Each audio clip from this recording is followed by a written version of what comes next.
sir, para sa panibagong edisyon ng Usapang Basketboleros, tutungo ulit tayo sa bayan ng Dagupan dito sa Pangasinan.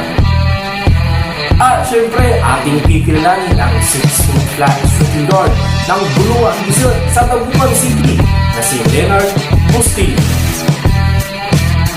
At isa rin siyang pride ng Dagupan City National High School at Lyceum Northwestern University at isa rin siyang former R1 TV player ng Dagupan City noong taong 2019. At huwag na natin pataglit pa, ating kilalanin ang 6-foot flat shooting guard ng Buluan Bisot sa Dagupan City dito sa Pangasinan na si Leonard Bustillo. And welcome to my channel, Serving TV, Usapang Basketboleros.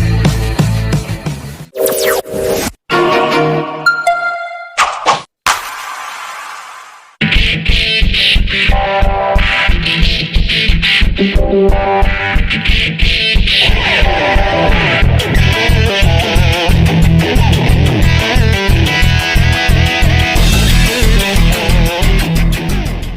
ako nga po pala si Leonard C. Bustillo, 18 years old, 6-flat shooting guard, at nag-aaral sa Lyceum Northwestern University from Buluan Bisot, Dagupan City, Pangasinan. And you're watching Serpidong TV, Usapang Basketboleros.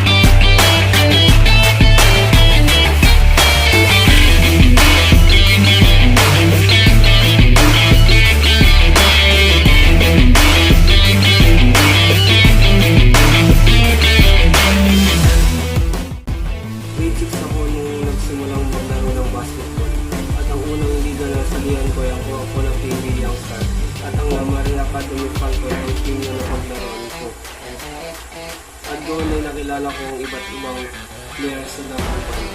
Ngunit dito hindi ako masyado nagagamit dahil nag-umpisa ako sa kanila. Nung nag-high school ako ay sinubukan kong pumasok sa basketball team ng Buluan Bisot National High School. Ngunit hindi ako pinalad dahil hindi pa sapat ang talento ko para makapasok nilang varsity. Pero hindi pa rin ako tumigil dahil sa gusto rin makapaglaro dahil wala ang pangalan ng eskwela. Ako'y mag-senior high school. Lumipat ako sa Dagupan City National High School.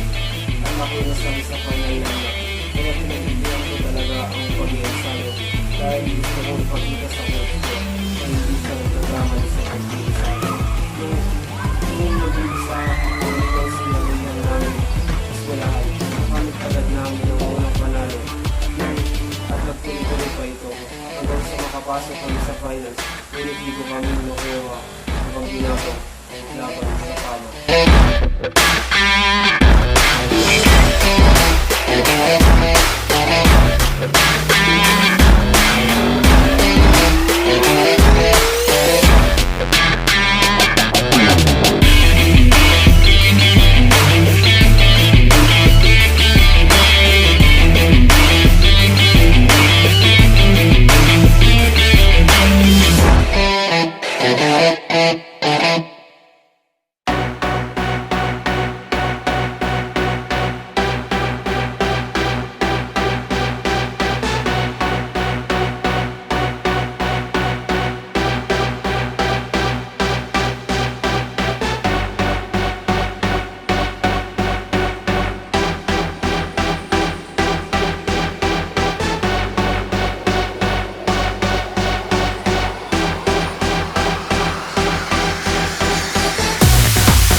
Barangay Bunusan, Arthur Shane Cariglot, at sa Bintaloy sa Barangay Santa Rosa, si Reggie Caral.